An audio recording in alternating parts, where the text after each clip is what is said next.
exactamente en los libros el número de los años en que habló Jehová al profeta Jeremías que habían de cumplirse las desolaciones de Jerusalén en 70 años. Daniel entonces está leyendo esto y Daniel está consumido por conocer el plan de Dios. Qué interesante que en esta época en que estamos viviendo podríamos ver una similaridad con los tiempos de Daniel. ¿Por qué? Porque leyendo nosotros las profecías para los últimos tiempos, ya no de Israel, sino de la iglesia, nos descubrimos exactamente que nos encontramos al final de la historia de la iglesia.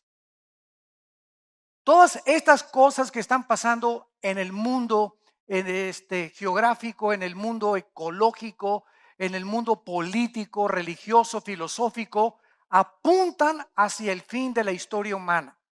Lo que está pasando en el Medio Oriente, donde ya el movimiento musulmán radical está a punto de destruir la monarquía de Arabia Saudita y de Jordania y extender otra vez el Islam por todo el Medio Oriente, dominar el petróleo tal como la Biblia lo dice que sucederá antes de que Cristo regresara. El edicto que hace 2 días, 26 de junio, la Suprema Corte de Justicia, dirigida por 9 jueces, 6 jueces votan en que se legisle a nivel nacional los matrimonios gays. 6 a favor, 3 en contra, ganaron los 6 jueces. ¿Y esto qué significa? Significa lo siguiente, que si Dios no juzga a los Estados Unidos de Norteamérica, le va a tener que pedir perdón a Sodoma y Gomorra. Esto significa que hemos llegado al fin de la sociedad. Porque el fundamento y la piedra angular de cualquier sociedad es el matrimonio y la familia. Y cuando la familia es atacada tan directa y tan destructivamente como lo estamos viendo en casi 25 países que han legislado a nivel nacional los matrimonios gay, y en Estados Unidos es una ley en los 50 estados norteamericanos, es cuando dicen el Salmo 11, si los fundamentos fueran destruidos, ¿qué hará el justo? En otras palabras, vemos nosotros que los gobiernos del mundo están perdiendo la brújula. ¿Cómo es posible que en el siglo XX, con tanta tecnología, con tantos descubrimientos científicos, con tanta investigación, con tanta literatura, con tantos avances intelectuales a los que ha llegado la humanidad, no haya podido la humanidad ni los gobiernos discernir que el fundamento de las naciones es la familia? Y que cualquier nación, como dijo Napoleón Bonaparte, cualquier nación que mine los fundamentos del matrimonio está autodestruyéndose, están cometiendo suicidio. Nadie quisiera matarse a sí mismo, pero las acciones morales de todos los imperios del pasado, asirios, sumerios, babilónicos, medos persa, griegos, romanos, todos los imperios del pasado nos dan testimonio que el factor común denominador que causó el derrumbamiento de los imperios no fue la falta de educación, no fue demasiada pobreza, no fue cuestión política, fue cuestiones morales. Es la inmoralidad el factor común que derriba el carácter individual del ser humano, de un matrimonio y de una nación. Porque la moral y los principios y las convicciones morales es lo que te mantiene de pie para que no sea afectada tu salud psíquica. ¿Y cómo es posible, verdad? Nos podemos preguntar que los gobiernos y los políticos hayan perdido la brújula al grado tal de creer. Esto es irracional, como dicen Romanos, profesando ser sabios. Son unos necios. ¿Cómo es posible que podamos creer que vamos a sobrevivir? ¿Qué va a pasar en 10 años? ¿Dónde van a nacer los niños entonces? ¿A quién se los van a encargar? La naturaleza misma no nos ve. No, jamás has visto a un león con un león, ni una leona arriba de otra leona, ni un tiburón con otro tiburón, ni un perro con un perro, ni una perra con una perra. La misma naturaleza nos muestra que el nivel en el que el ser humano está en los animales es así. Fuimos creados a imagen y semejanza de Dios. Los animales están aquí y ahorita hemos bajado a un nivel más bajo que los animales, porque ni los animales hacen esto. Hemos roto las leyes de la naturaleza. ¿Y cuál es el objetivo? Hacerle creer a la humanidad y a la sociedad que es normal. Y no es normal. La Biblia dice que es pecado. Y que por este pecado, Sodoma y Gomorra, Dios los destruyó con el fuego. Así que nos encontramos en un punto, ¿verdad?, en el que estamos viendo que estamos ahora sí al final de la historia. Este es el síntoma más grande de descomposición de una sociedad. La sociedad puede ser pobre, puede haber gobierno monárquico, puede haber una dictadura, puede haber democracia, puede ser fascista, puede ser nazi, puede ser comunista, la sociedad, lo que tú quieras, mientras haya familias que se mantengan unidas y matrimonios que entiendan la santidad del matrimonio, hay esperanza. Pero ahorita esas esperanzas ante nuestros ojos se están desmoronando. Y ahorita nosotros somos la única luz del mundo. La única luz que existe ahorita eres tú y tú y tú y tú en tu casa, en tu trabajo, con tus amigos, con tus estudiantes. Vamos en contra de las disposiciones del mundo y decimos esto es pecado. Esto no lo acepta Dios. Esto lo va Dios a condenar tarde o temprano y tenemos que ser fieles hasta la muerte, para que seas llevado con la corona de la vida. Pero es el tiempo de pelear, el tiempo de hacer valer los valores, el tiempo de mostrarle a la sociedad que nos encontramos en un punto de descomposición social. Hay 17 millones de sitios pornográficos en internet. Y todo esto no sucedió de la noche a la mañana. ¿Cuándo comenzó la descomposición social? En la década de los 60. En los 60 matan al presidente Kennedy, en los 60 matan a Martin Luther King, en los 60 surge el grupo marihuano de los Beatles, en los 60 surgen Elvis Presley, en el 60 surgen Judas Priest, los Rolling Stones, con drogas, con el LSD, envolviéndolo por todo la juventud. En los 60 viene el movimiento de los primeros gays, donde el actor más guapo de Hollywood, Rock Hudson, reconoce al final de su vida que es homosexual. Y después vienen los 70s y entonces viene la revolución sexual, donde un hombre con 5 mujeres, los jóvenes peace and love, hagamos el amor, no la guerra. Comienzan a surgir niños de esa generación de los 60, 70 sin un papá, sin una mamá.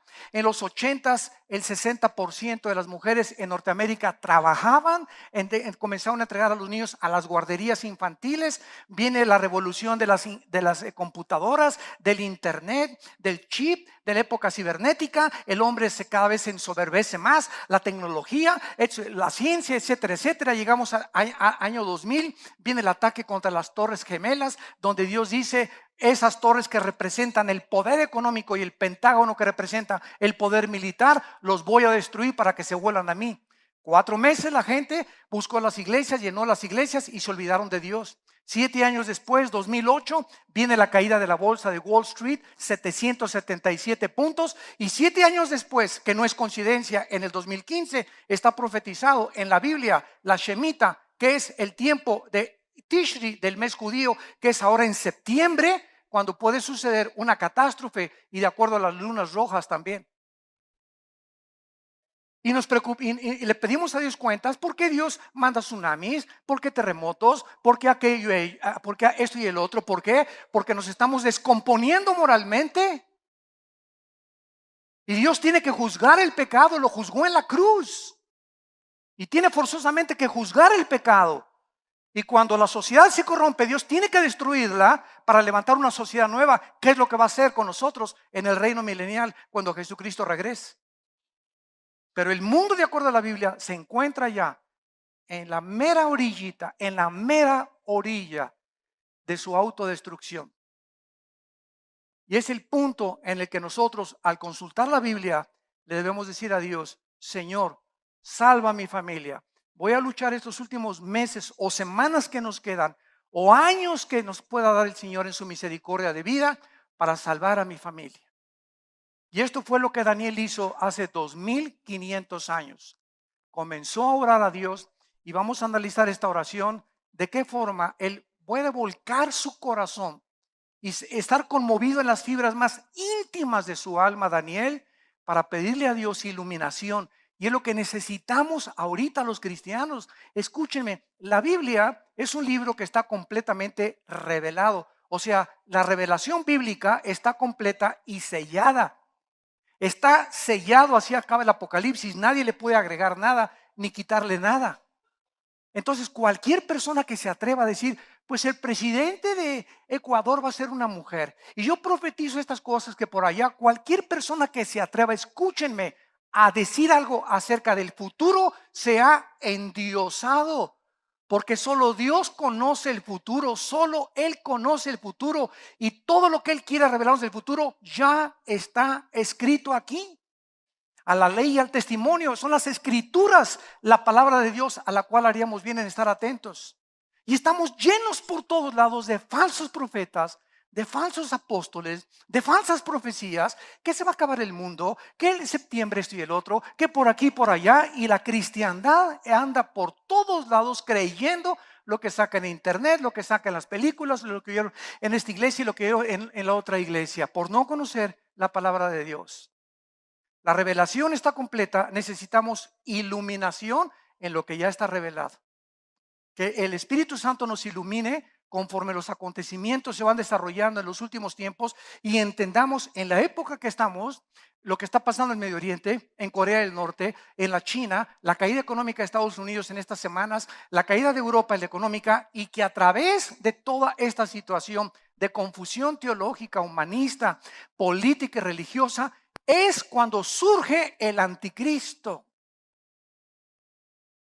Hitler surgió en Alemania cuando Alemania estaba pobre después de la Primera Guerra Mundial, cuando el comunismo estaba a punto de conquistar Alemania, cuando no había trabajo, y surgió un hombre que fue elegido democráticamente, Adolfo Hitler, y entonces sacó a los comunistas de Alemania, creó la Volkswagen, el Porsche, Fernando Porsche, y comenzó a restituir la sociedad. Y los alemanes, 85 millones de alemanes, levantaron la mano y gritaron: Heil Hitler. Y detrás de las cortinas, Hitler estaba asesinando a más de 6 millones de seres humanos. Al acabar la guerra, los mismos alemanes nunca supieron el monstruo que tenían como dictador. Y el anticristo surgirá con las mismas características, como un pacificador. Resolverá la crisis de Grecia ahorita, que está a punto de ser sacada de la eurozona, que le debe 1,5 billones de euros al Fondo Monetario Internacional. Va a sacar de la pobreza a Portugal, a Italia, a España. Va a restituir la paz en el Medio Oriente, y el mundo va a levantar sus manos. Y los musulmanes, cuando el anticristo surja, el Islam, como dijo el expresidente de Irán, Ahmadinejad, en las Naciones Unidas, está a punto de surgir el Mahdi. Y cuando es el Mesías que los musulmanes esperan, cuando el anticristo surja, para los musulmanes es el Mesías que esperan ellos. Y estamos en ese punto exacto de la historia bíblica. Para que despiertes ya, te arrepientas de tus pecados y tomes a Dios en serio. Porque muchos en aquel día me dirán: Señor, Señor, hice milagros, hablé lenguas, profeticé. Mateo 7, y dirá Dios: nunca te conocí. El cristiano no es conocido por los dones, sino por el fruto. Él viene a buscar fruto en nosotros.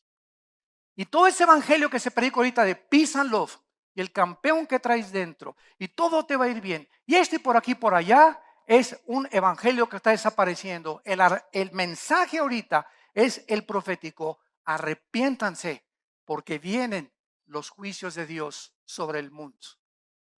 Y han comenzado ya a caer. Y es el tiempo que te vuelvas a Dios con todo tu corazón, que salve tu matrimonio, que salve a tus hijos, que salve a tus padres, que salve a tus amistades que más quieres, que te enfrentes con valor al mundo y vayas en contra de lo que el mundo viene ahorita. Deben ser como los salmones que nadamos en contra de la corriente, los cristianos. Y que la corriente, no te dejes arrastrar por la corriente, por la inmoralidad, y porque todos fornican, y porque todos adulterian, y porque todos ven pornografía. Pues yo no soy como esos, yo voy en contra de eso, porque mayor es el que está dentro de mí que el que está en el mundo.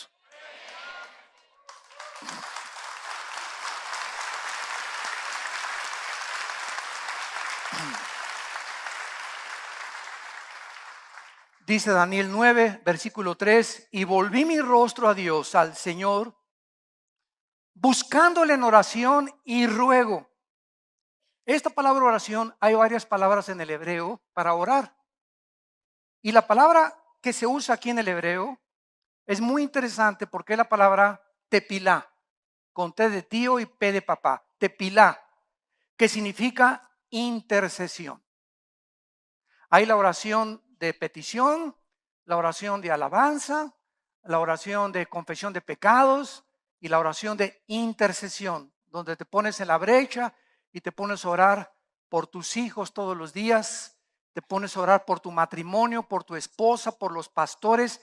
Siempre, escuchen, siempre que un cristiano en su tiempo de oración le dedica 3 o 4 o 5 o 10 minutos a orar por otras personas, no se imaginan cómo los bendice Dios. Porque te estás despegando de ti mismo y de tus intereses y estás pensando en otras personas. Esto lo encontramos claramente en el libro de Job. Al acabar el libro de Job, Dios le dice a estas personas, a los filósofos que acusaban a Job de que por sus pecados le había venido este juicio de Dios, les dice Dios, Job va a orar por ustedes y perdonaré sus pecados. Y cuando Job ora por sus amigos, Dios le da 7 veces más a Job de lo que tenía antes. Lo único que no le repuso fue a la señora. Ese fue ahora sí que su espina, ¿verdad? Job hubiera dicho todo, ¿no? Padre, te llevaste todo, ¿por qué no te la llevaste también a ella? Y le contesta a Dios, porque ella formaba parte de mis planes y ella era mi instrumento para trabajar más en tu paciencia, cabezón. Así que siempre que tengas una persona que te lleva a la contra y que está duro y duro y duro y duro como cuchillito, ¿verdad? Dios tiene un propósito para ellos. Dios está forjando en nosotros la paciencia para aguantarnos. Por eso en la iglesia hay de vainilla, de fresa, de zapote, de mamey. Hay hermanos que te ven con la cara chueca, hay otros que hablan mal de ti, etcétera, etcétera. Pero todo forma parte de nuestra formación del carácter. Entonces Daniel vuelve su rostro a Dios al descubrir que está a punto de cumplirse el regreso de todos ellos a la amada Jerusalén. Y entonces vuelve Dios, dice mi rostro a Dios. Aquí el nombre de Jehová es el mismo nombre, esto es interesante también, con el cual Dios se reveló a Moisés en Éxodo 3, del 13 al 15. Que es la palabra jajá o yajá, porque en el hebreo no hay vocales. Entonces, esto es interesante porque cuando Dios se revela a Moisés, viene el verbo javá, H-A-B chica, A-H, javá, que significa ser, nada más ser.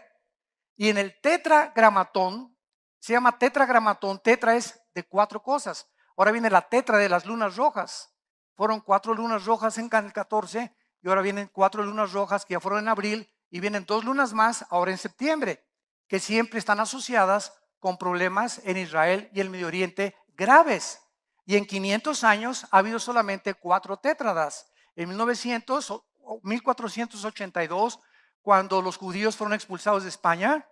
En 1948, cuando los judíos regresaron a Israel y los atacaron los árabes. 1967, la guerra de los 6 días, que los volvieron a atacar los árabes. Y la próxima es en el 2015, en septiembre de este año. En septiembre de este año. Por eso se llama tétradas, porque son 4.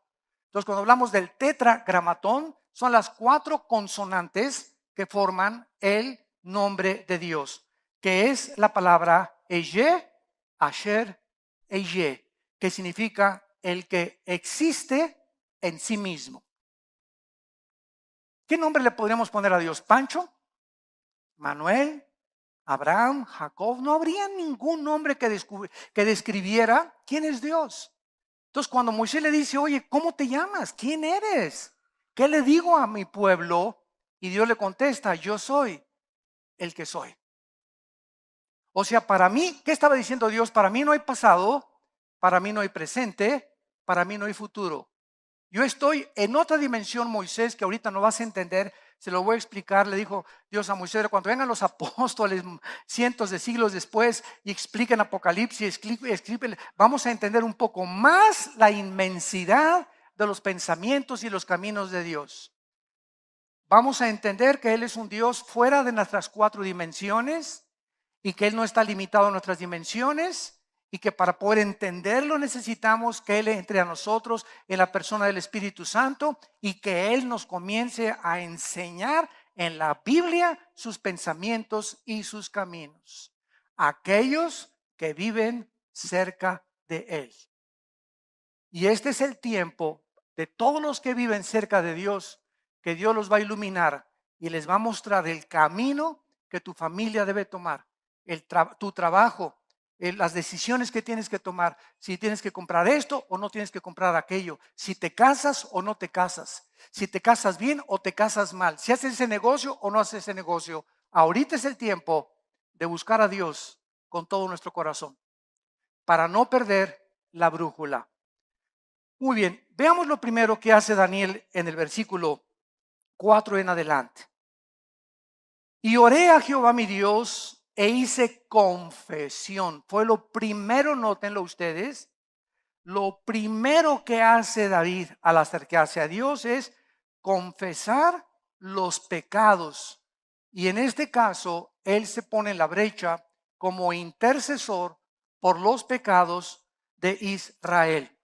Él confiesa 5 pecados del versículo del 5 al 8, que son la rebelión, el rechazo a su palabra, versículo 5, no quisieron oír a sus profetas, versículo 6, fueron infieles a Dios, versículo 7, y los pecados de nosotros son siempre directamente contra Dios. Veamos cada uno de ellos. Comencemos con la confesión de pecados. Dice el versículo 5, entonces, versículo 4, oré a Dios e hice confesión.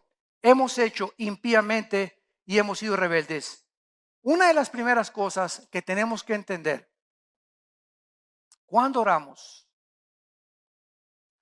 y nos acercamos a Dios, ya sea para que le sane a tu hija, para que te sane a tu matrimonio, para que te ayude, para que te dé un trabajo, para que te haga la puerta aquí, para que te haga la puerta allá, lo primero que tenemos que entender es que esa entidad a la cual nos acercamos, que es el Dios de Abraham, Isaac y Jacob, el Dios de la Biblia, el Dios de Jesucristo, es un Dios santo. Y Él ama esa santidad. Cuando esa convicción está en tu vida y entiendes esta verdad, al acercarte a Dios en la oración, no te acercas así, Señor, por favor, ay, pastor, ayúdeme, ay, ya no puedo con mi vida. Lo primero que tienes que entender es que todo aquello que descompone nuestra vida, todo aquello que descompone nuestra salud psíquica o mental, todo aquello que nos causa problemas en la vida, siempre tendrá una raíz: el pecado. El pecado. Entonces, es muy difícil muchas veces reconocer nuestros propios pecados. Yo lo reconozco. Es lo que dice el Salmo 19 de David. ¿Quién reconocerá sus propios pecados? Y le pide a Dios, líbrame de los que me son ocultos. Todos nosotros de alguna manera tenemos algo que nosotros no podemos ver. Y esta es la razón de nuestra esposa, de nuestro esposo, muchas veces de nuestros propios hijos o de amigos que nos aman lo suficiente y lo entrañablemente que no tienen temor de decirnos las cosas que ven mal en nuestra vida o aquellas cosas que nos pueden ayudar. El otro día una persona me decía, oiga pastor, es que me da miedo decirle a usted lo que pasó. Le digo, mira, si tú sabes algo que sea en contra del reino de Dios o en contra de la iglesia, o conoces a alguien que está hablando contra un líder, o conoces a alguien que se robó algo de la iglesia y tú no lo confiesas o se lo dices al pastor o a la persona responsable, dicen en mi tierra, tanto peca el que mata la vaca como el que estira la pata. Te haces cómplice porque en lugar de que esa persona creas que es un chismoso, lo estás ayudando a impedir que él siga viviendo irresponsablemente. Pero si tú no lo detienes y tú no delatas el pecado, te haces irresponsable igual que esa persona. Entonces, en lugar de que tú creas que amas a esa persona, la odias, porque el que detiene el castigo a su hijo aborrece. Y heridas son fieles las de los que te aman. Y más vale reprensión manifiesta que amor en oculto. Entonces tenemos que despejarnos de esas tonterías. Es que no quiero ser chismoso, no es chisme. Al contrario, se necesita esa información para ayudar a esa persona a levantarse, para ponerle un alto a esa persona. Porque si no se le detiene ahorita, va a seguir defraudando, va a seguir robando, va a seguir blasfemando, va a seguir etcétera, etcétera. Y se tiene que detener eso por el amor de Dios, por el amor que Dios tiene. Necesitamos hacer eso. Dice la Biblia en Proverbios 28:13, el que encubre sus pecados, el que esconde sus pecados, no prosperará. ¿Saben ustedes que la maldición no viene sin causa? Dicen Proverbios. Y cuando tú pecas y el pecado tú no lo sacas y no le dices a Dios, Señor, fui a la playa y a esa muchacha en bikini, no me le quedé mirando, la filmé con mi iPhone. Tengo 3 o 4 días o 5 días, ¿verdad? Que no le quito los ojos y no dejo de pensar en mi secretaria. Tengo 4 días o una semana que las caricias entre mi novio y yo se han sobrepasado. Y estamos abrazándonos y acariciándonos inapropiada y pecaminosamente. Señor, tengo 3 o 4 días o una semana que no le pido perdón a mi esposa de mi soberbia y de mi orgullo de lo que le hice. Tengo mucho tiempo que he sido una rebelde contra mi esposo y lo he puesto en mal y he hablado mal, lo he tijereteado en frente de otras personas y no le he pedido perdón. Todas estas situaciones, cuando venimos a orar, no son escuchadas y oramos y rebotan nuestras oraciones como en un cielo de bronce. Suben las oraciones y rebotan, no traspasan ni llegan al trono de la misericordia y la santidad de Dios. Porque hay algo en tu corazón que tienes que sacar y decírselo a Dios. No prosperarás. Y esta palabra prosperar significa no avanzas ni tienes éxito en la vida. ¿Qué es prosperar? Avanzar. ¿Qué es lo contrario? Vas a quedarte detenido, vas a emprender negocios o vas a hacer aquello y vas a fracasar y a fracasar llevas 3, 4 años que no haces nada, que no se te abren las puertas y no entiendes que hay como una barrera que se te ha atravesado y que te impide que avances. Se llama en la Biblia maldiciones. Maldiciones. Y Dios nos quitó la maldición, dice en Gálatas 3, de la ley. Porque maldito el que no cumpla las cosas de la ley. Pero las maldiciones son cosas que se interrumpen o se obstaculizan nuestro desarrollo cristiano. Y la causa de la maldición no viene sin causa, viene porque el pecado en tu corazón no lo has sacado. No has pedido perdón, tienes una deuda que no has pagado hace 2 o 3 años, ni siquiera has ido con el hermano.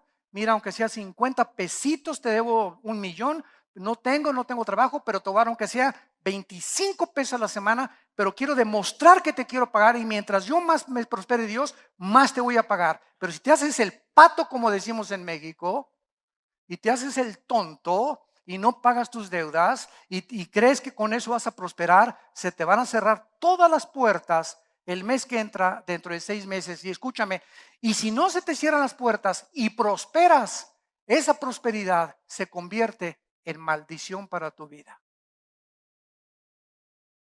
Entonces hay mucha gente, ¿verdad? Que no, ya prosperé, ya tengo este negocio y se convierte esa misma éxito en los negocios y ese dinero se convierte en tu contra, se convierte como en un monstruo donde triunfaste en los negocios y triunfaste en esto y en los deportes y eres el mejor futbolista, el mejor cantante y la mejor artista y el mejor político, pero lo que vale la pena que es tu familia y las bendiciones más grandes de Dios y la paz y la felicidad que no tienen precio, lo pierdes por un plato de lentejas.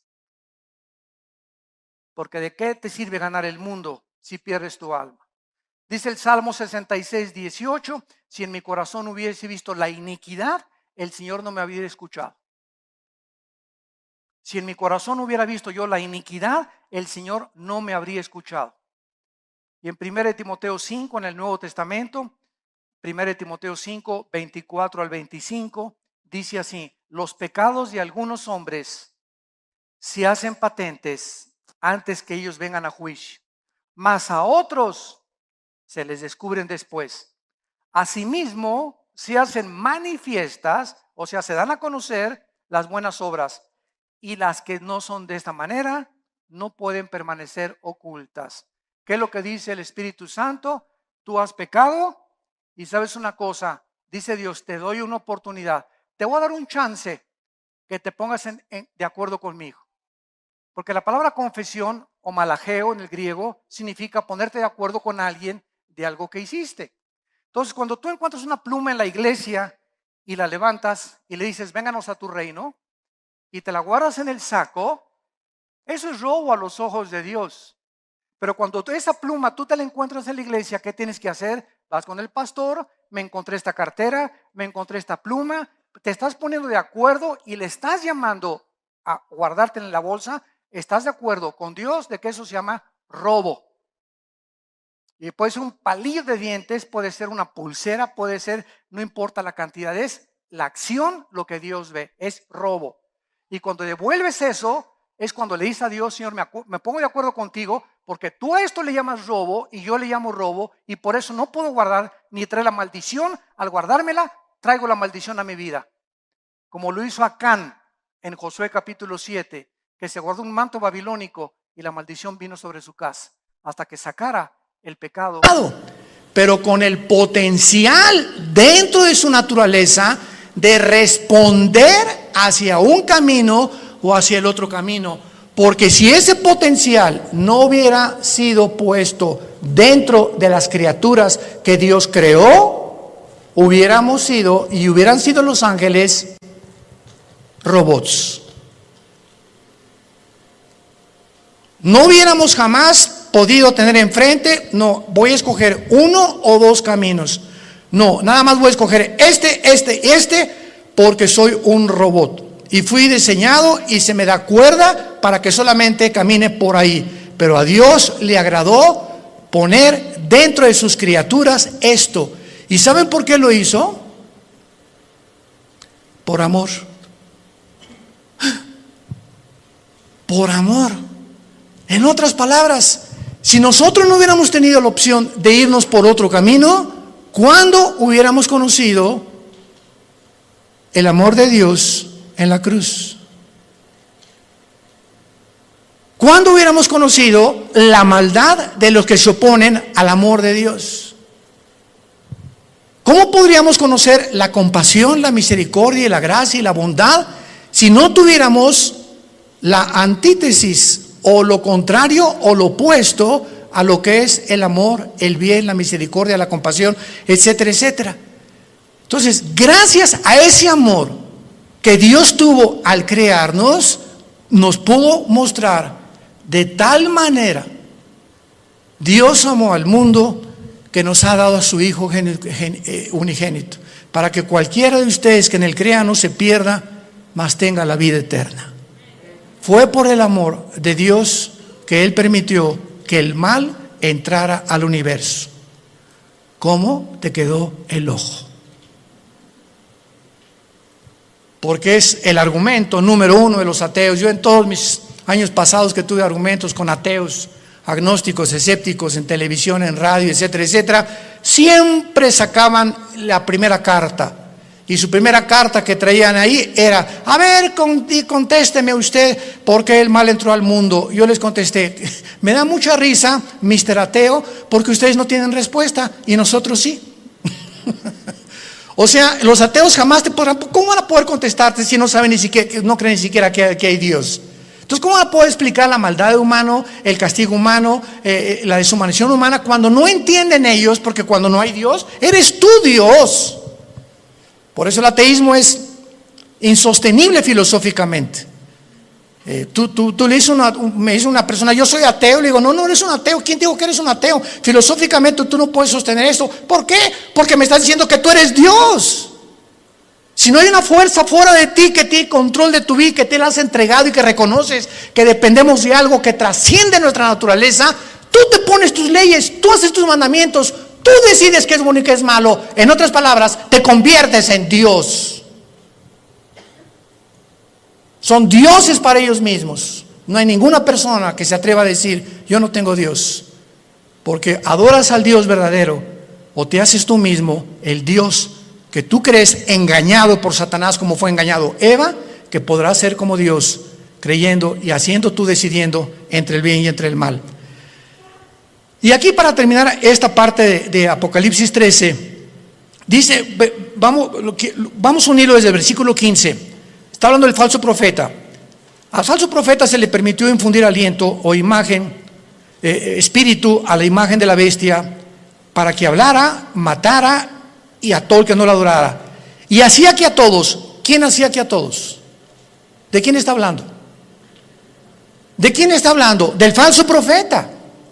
Es otra de las funciones del falso profeta. Él va a hacer, Él va a provocar, Él va a motivar, Él va a llevar a cabo este ministerio. Pequeños, grandes, ricos y pobres y libres, esclavos, se les pusiera una marca en la mano derecha o en la frente. Él hacía, Él va a hacer, Él va a operar, Él va a tener ese ministerio de que la gente se marque. No el anticristo, el falso profeta, su ministro de propaganda, economía y religión. Él. Y que ninguno pudiera comprar ni vender, sino el que tuviera la marca o el nombre de la bestia o el número de su nombre. Y aquí hay sabiduría. El que tiene entendimiento, cuente el número de la bestia, que es número de hombre, y su número es 666. Y no me quiero saltar lo que les dije. No conocemos el poder de Satanás, pero está en la Biblia.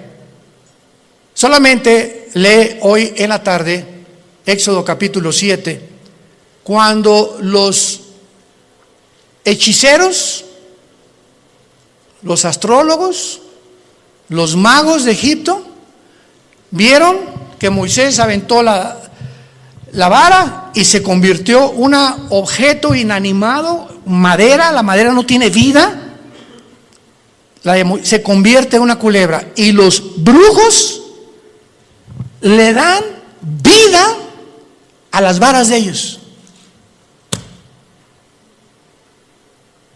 Yo cuando me puse a pensar en esto dije: o sea, Satanás no puede dar vida. Lee la Biblia. Pero ¿qué tipo de vida también? ¿Y de qué forma él puede tener el permiso de Dios para hacer cosas? Como dice Apocalipsis 12, engaña al mundo entero.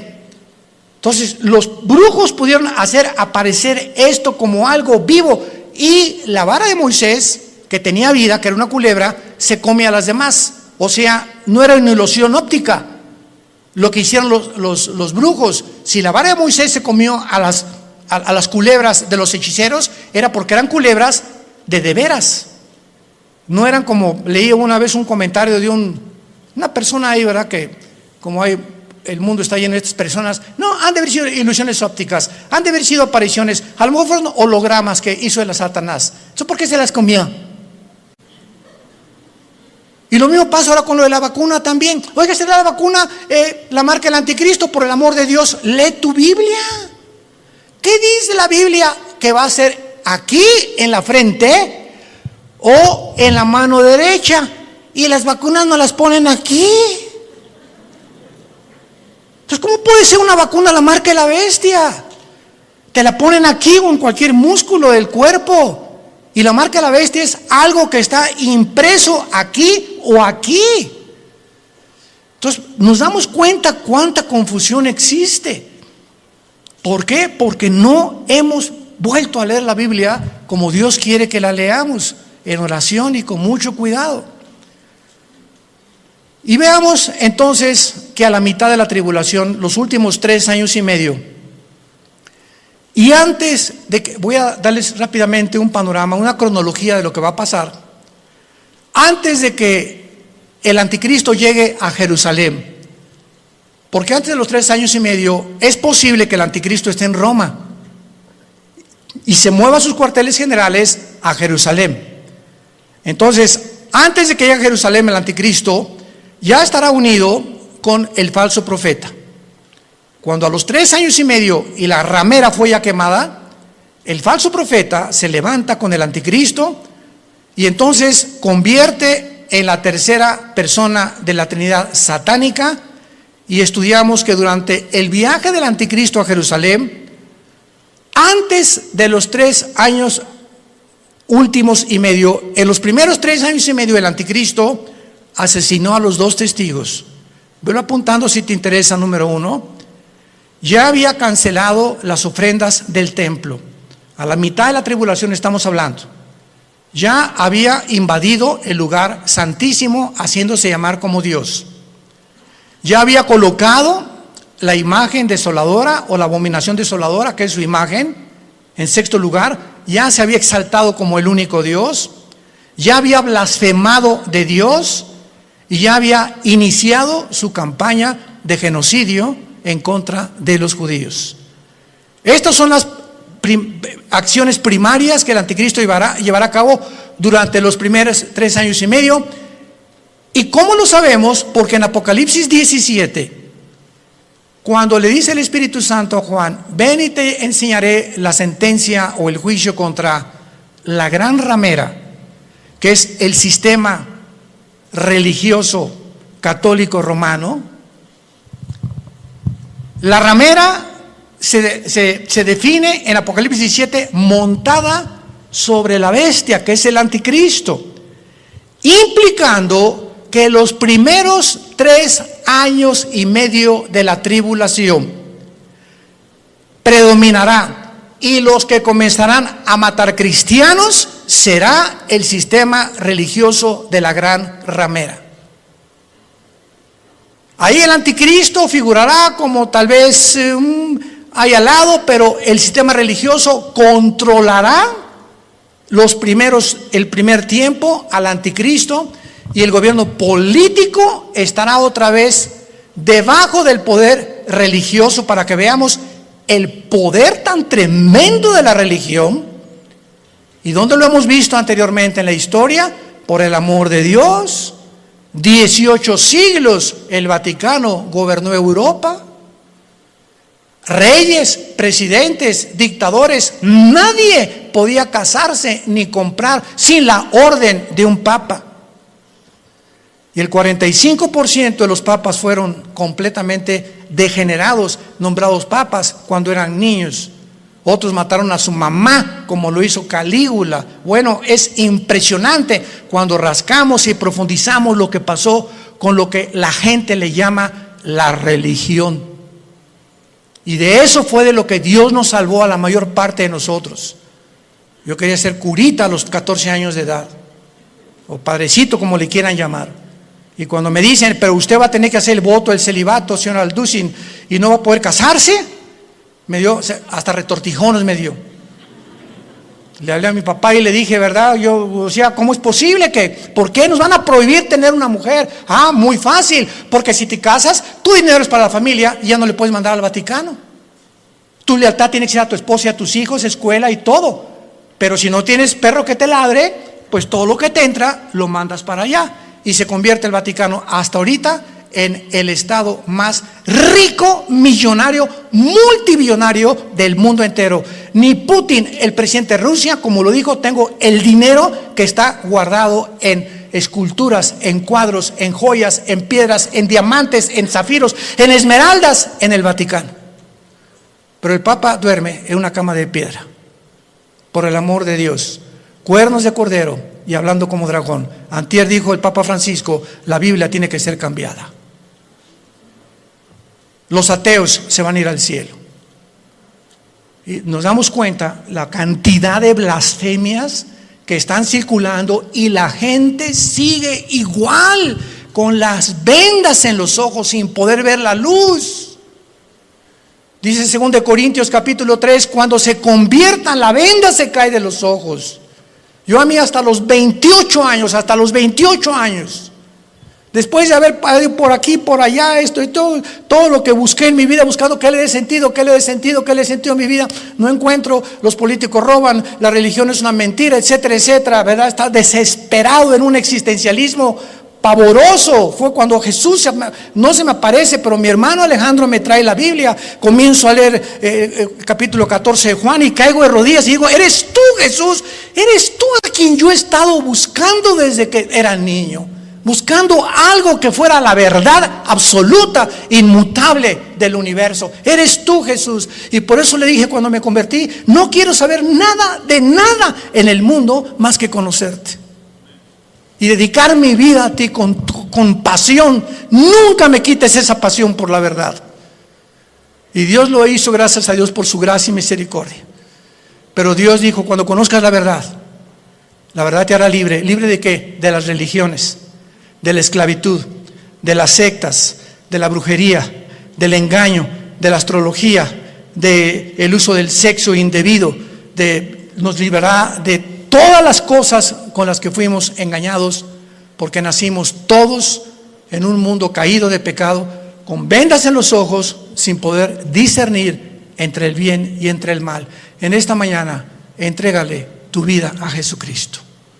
Ustedes que nos ven por los medios sociales y la televisión, este es el momento en el que dice la Biblia, hoy es el día aceptable. En este momento en que oye la voz de Dios, no endurezcas tu corazón, ábrele tu corazón a Dios. Has buscado en el ateísmo, en el comunismo,